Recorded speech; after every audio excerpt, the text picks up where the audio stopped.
I just opened an American history textbook to see what they teach about Mexico. I need you to see this with your own eyes because it's worse than you think. The Aztec Empire gets 3 paragraphs. 3. The entire civilization that built Tenochtitlan, a city of 200,000 people with running water, floating gardens, and a democracy more advanced than Europe, gets less space than a random Tuesday in George Washington's life.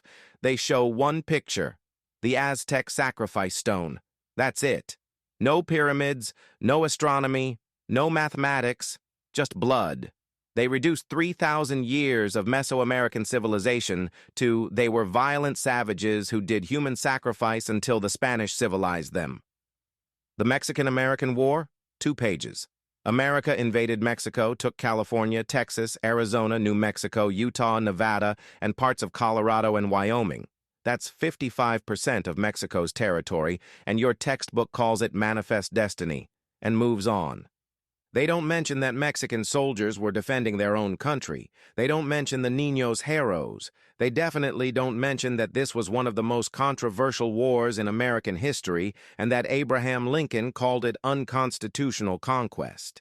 Just America expanded westward like the land was empty. Cinco de Mayo gets 1 sentence. A celebration of Mexican heritage. That's it. No context. No Battle of Puebla, no explanation that Mexico defeating France changed the entire American Civil War. Your textbook literally has more information about Taco Tuesday than about the day Mexico saved American democracy. And Mexican independence? Not mentioned at all. Most Americans think Cinco de Mayo is Mexican Independence Day because schools never taught them September 16th even exists. But here's what makes me furious. Your textbook has 47 pages on World War II. 47. You know how many mention that Mexico fought alongside America? 0.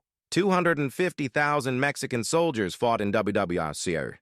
Mexican pilots flew combat missions. The Aztec Eagles fought in the Pacific. But according to your textbook, Mexico didn't exist between 1848 and, well, actually, Mexico just stops existing in American history books completely after we took their land. This isn't accidental. This is designed. They erased Mexico from history so American kids would never question how half of Mexico became half of America. They reduced your ancestors to savages so you'd never know they were scientists. Go check your old textbook right now. Count the pages. Then comment what you find. Follow for the history they erased. Tag someone who needs to see what schools are teaching.